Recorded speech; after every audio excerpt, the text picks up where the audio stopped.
We'll start on the last presentation.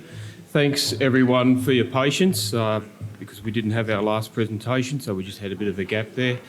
But it is my great pleasure to present the final presentation for this afternoon on enhancing drought resilience preparedness for Indigenous communities, regions and agricultural industries through innovation and co-design.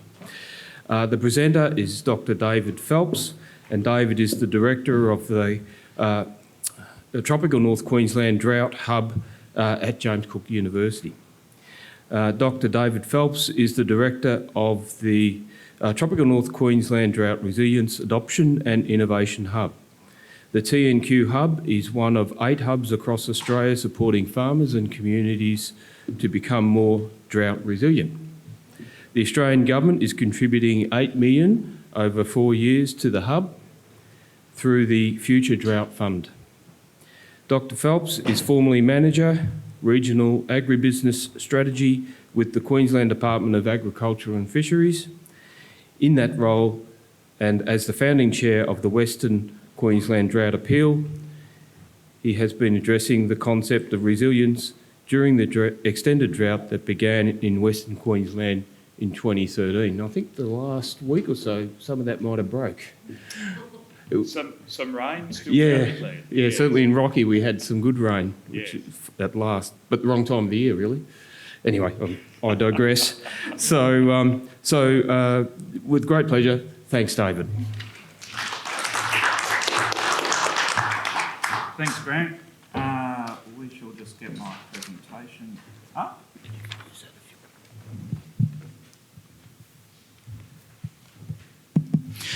And I'm not going to confine myself to the podium. Actually, do I need the mic? Yes. Okay. Except I am going to make it more challenging for the cameraman, I reckon.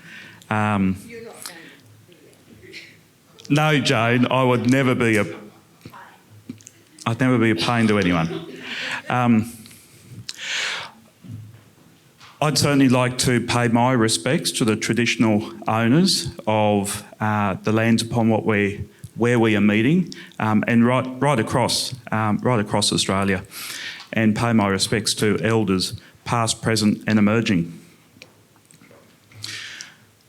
As Grant mentioned, there are 8 drought resilience hubs across Australia.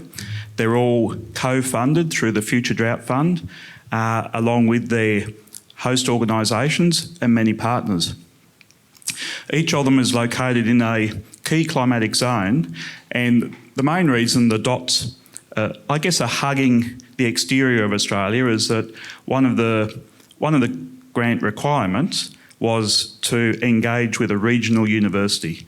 And personally, I think that's a great model, a great approach, and there should be more incentives to see investment into our regional university sector, as well as the education sector in general. Each of the hubs has a hub and spoke model, and in total there's about 40 locations with about 143 partners across all of those 8 hubs.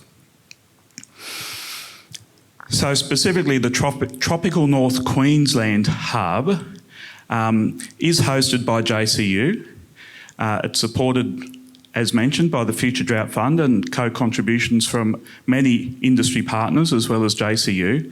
And broadly speaking, our goal is to build drought resilience for agricultural industries and the communities that rely on those agricultural industries. So those of you who are here for Mayor Jenny Hill's presentation earlier, she mentioned how strongly many of our regional communities are linked often to a single industry. And for places like Cloncurry, Richmond, Longreach, many of our outback centres in particular are absolutely intrinsically linked to the agricultural industries and often to rain-reliant agricultural industries. So when drought bites, it can really bite. One of the things we're looking to not do is reinvent any wheels. We're absolutely looking to partner and network with as many collaborators as possible and to add value to existing events and to existing activities. One way that we're doing that is through our partnership with the 6 northern NRM groups across North Queensland, from Fitzroy Basin through to Cape York out to Southern Gulf. And because we're partnered with those NRM groups, this is roughly what our geographic footprint looks like. So most of monsoonal Queensland, but in our partnership with FBA, Fitzroy Basin Association, almost down to Roma. And then the Toowoomba UniSQ based hub reaches up across through Longreach, Boulia in the Western Queensland, and also down to Lismore, Tamworth, and across through Narrabri, Moree, that area. So we've got really diverse landscapes, communities and industries across that entire region. And I'll show a slide in a minute that gives an overview of the ag industries for this particular region.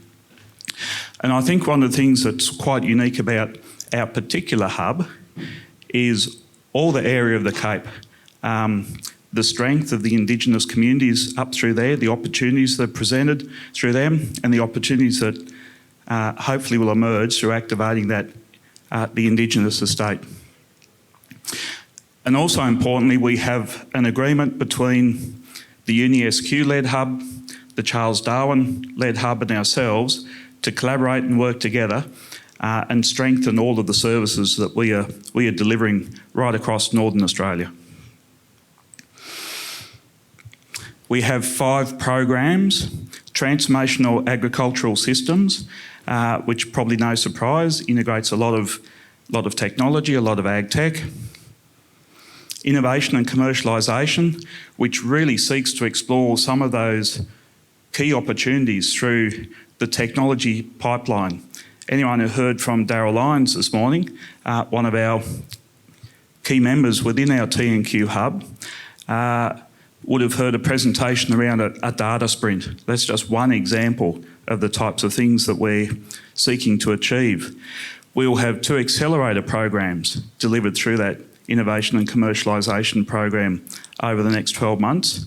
And we'll be linking ag tech companies with primary producers, so farmers and graziers, on property to explore and to flesh out what the real opportunities are for technology on farm.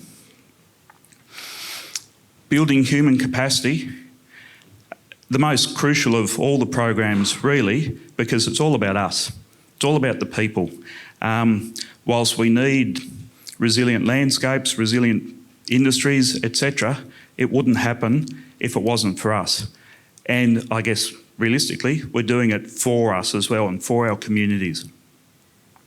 Sustainable Aboriginal and Torres Strait Islander Enterprises, which is led by Professor Alan Dale, who a couple of you may have heard of during this conference. So we're very fortunate to have Alan leading that program for us and to be engaging and bringing his experience with a whole range of Indigenous stakeholders right across North Queensland. Coordination and Outreach, another important program where we're looking to enhance our own internal coordination and skills around extension and adoption, for instance. And we have a soils coordinator based in Cairns, whose primary role is to help deliver the National Soil Strategy. And I've already mentioned that we have basically a 12-month sprint in innovation for agricultural innovation and technologies, which will deliver those couple of accelerated programs I mentioned, the Hatch, Hone, Harvest programs. So just how important is agriculture across our hub region? It's valued at nearly $7.3 billion per annum, so quite a substantial contributor. And when we look at it, the breakdown is livestock's the largest GVP, gross value of production, and also the largest footprint, followed closely by cropping, particularly sugarcane, and horticulture. Now, as we're sitting here in I guess on the back of 2 days of rain in Mackay and right up and down the coast and some good rain inland as well, we might be sort of pondering, well, just what relevance does drought and drought resilience have at the moment when it is actually raining? When it's raining is actually the best time to take a step backwards and contemplate what the next move should be for the next drought. This is the time to really be getting prepared for the next drought. Historically, if we look at the map on the left, the darker brown colours show the greater incidence of drought declarations, so official drought declarations here in Queensland since 64 through the 20th of May 2022. So it's probably no surprise that most of the drought declarations have been to the west, very few to the north and in coastal areas, but that doesn't mean that it's not just around the corner. Unfortunately, when you have a look at the map on the right, the darker brown areas, the more intense the brown there, is indicating the greater percentage of time in drought in only 8 years' time. So this is a prediction for 2030 of how much longer droughts will start to last. And when we look at that, we see that there'll be some intensification across inland Queensland, but most of the drought intensification is actually going to be up and down the coast and right across the Cape. What is drought? Globally, it's actually poorly defined. And I could probably canvass the audience here and get about 50 different answers as to what drought actually is, or what we all think drought is. If you look at the Bureau of Meteorology, they define drought as a prolonged, abnormally dry period when the amount of available water is insufficient to meet normal use. Hasn't rained enough, basically. And ultimately what that leads to are 3 other forms of drought. Hydrological drought, where there's insufficient water, whether that be potable water for a community, whether that be insufficient water to extract for irrigation or insufficient water in dams for irrigation, which can also lead to industrial drought. If you read the literature for Europe, they refer to industrial drought quite a lot. So that's when they tend to have low flows in their river systems, that they can't even extract the water to keep some of their manufacturing going. An agricultural drought, I guess the most obvious one in terms of a consequence of a lack of rain. Resilience is also a bit of a, I guess, nebulous term, and one that different people have different ideas around. In lay terms, it's really about becoming stronger, better, readier, or better prepared. Having lived in Longreach myself for the last 31 years and having seen pretty much, I guess, let's see, of the last 22 years, only 3 years have been good years, to be honest, out in Western Queensland. We've had many discussions about what resilience might mean in that context. And one of the things that we've all agreed as communities, as industry members, and as, I guess, in amongst consultation and talking to people, is that drought isn't trying to cling on by your bare fingernails just to survive and go through it, to be exactly the same and do exactly the same things again at the end of it. Resilience really is about adapting. It's about making changes, but most importantly, it's about making changes that the individual businesses, the people and the communities themselves are comfortable with, or the changes that they want to achieve within their business or their community. So resilience isn't just about bouncing back to where you were. Resilience is about adapting and transforming and becoming something new. And ultimately, resilience is needed at 3 scales, potentially 4, potentially as a national scale in there as well. Certainly at individual property and business levels. Examples of building resilience can include maximising the health of the natural resource base. so that the pastures regrow, for instance, as best as possible when it does start raining again for a grazing business. Or it might be about maximising soil health within the cropping system so that the crops can flourish again as best as possible when it does rain. Or it might be about optimising production efficiency. And I think it's important to note that the Queensland Government is actually in a drought reform process at the moment. And at that individual scale, they're trying to move more into a model of self-reliance and preparedness for future droughts. And as part of that, they're offering individual properties in all ag sectors the opportunity to plan for drought resilience and then to be able to access funding, grants of up to $50,000, I believe, to then implement some of those drought resilience reforms for individual businesses. And I think that's a really good approach. The town and community scale is incredibly important as well. And it's important not just for all the people that live there and for livability and for growing great little towns and communities like Hewenden or Richmond or Julia Creek, but also important because that's where most of the particularly casual labour force resides, or it's where the mechanics live who service the ag industries, etc. So that's the home for most of the labour force in our ag industries. Things that can help support town and community include supporting human capacity and leadership, youth programs, for instance, to keep younger people engaged and involved in their community so that they want to step up into perhaps roles in local government or roles in community groups, and also economic diversification.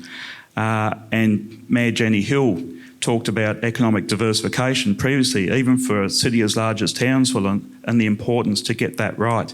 And it's absolutely what's required right across all of our regions. And then at the regional scale, one of the things that can't be exported or imported are all the cool things that you have in your own communities, in your own regions.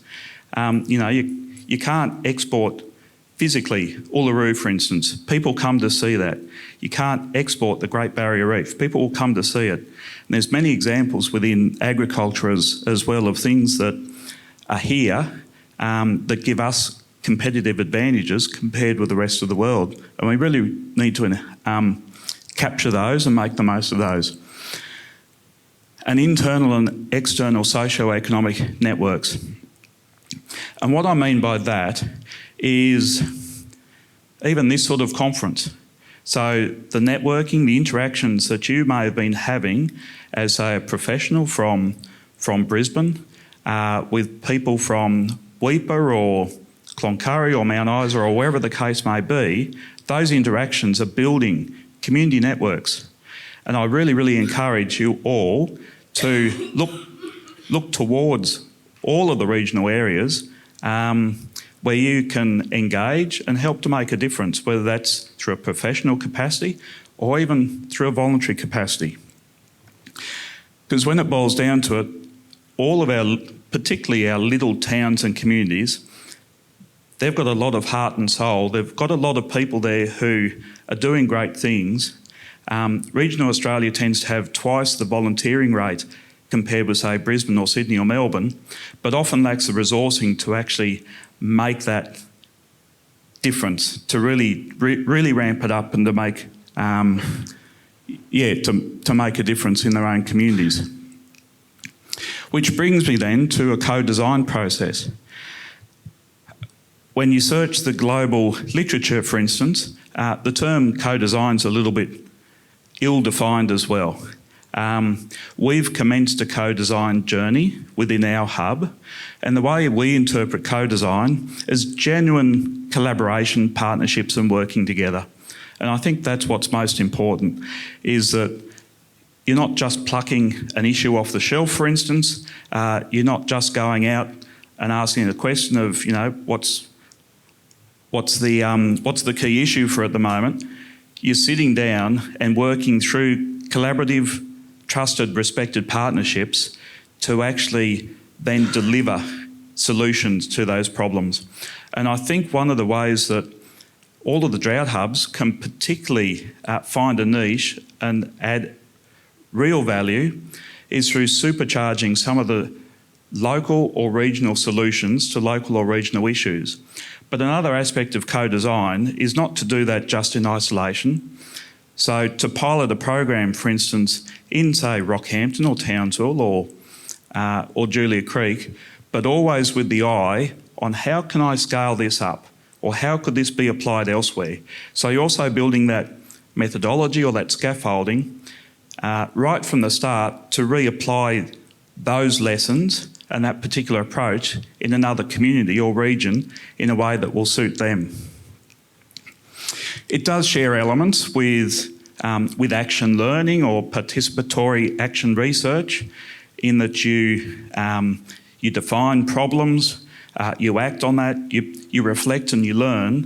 But another aspect of co-design is a critical step of inviting external review. And that can often be fairly discomforting, I guess. It can be a bit scary to ask outsiders to come and take a look at what you've been doing, particularly within a community or an ag industry. But that really gives the opportunity for that unblinkered, I guess, or an unbiased view on how everything's going, so that you can just learn from any mistakes, learn from successes, and do it even better next time. So for us, our co-design includes stakeholder engagement, ongoing engagement and discussions with our partners. We have a hub steering committee that we continuously ask to reflect on how we're going strategically, and definitely ongoing industry consultation. So thank you very much. I think I'm nearly on time, which is great, and not standing between anyone and tonight's dinner and other festivities. So thank you very much. Fantastic. Thanks, David. We'll just start. We've got a little bit of time for questions. Just one comment. Your explanation of the co-design, I think, is fantastic, where you've got your stakeholders and your end users involved from the concept stage of what the research problem is, and then out through extension, where you're trying to get the uptake of the output and the outcomes. You've got a much greater confidence from your end users if they're involved in that process all the way through. And I think that can only be a great way forward. So it's great to see that. So I'll just open it up to the audience for questions, please. David, we saw the previous federal government put some additional funding into the Drought Resilient hubs before the election. Has that picture changed at all, or are we confident that the new government will support the network of hubs? Tony, thanks for that question. What's really solid, I guess, about the Future Drought Fund is that it's got bipartisan support. So certainly as a fund, and it's roughly a $5 billion investment, delivering $100 million per annum to invest into drought resilience. So that's had bipartisan support. All of the hub directors have been down to Canberra to meet with the new Department of Ag, Forestry and Fisheries, the federal department. And all of the messages that we are getting is that there's really strong support, and for instance from Senator Murray Watt to back the program overall and the hubs. There will be a review process of all of the Future Drought Fund, which I think there should be anyway. And yeah, we're certainly, I guess we all recognise that trying to build resilience in, so we have 2 years left, so trying to build resilience in 2 years, probably a bit of a tall order. But if there's another, say, 3 or 4 years funding within that cycle, then we could, I think, really make some substantial differences.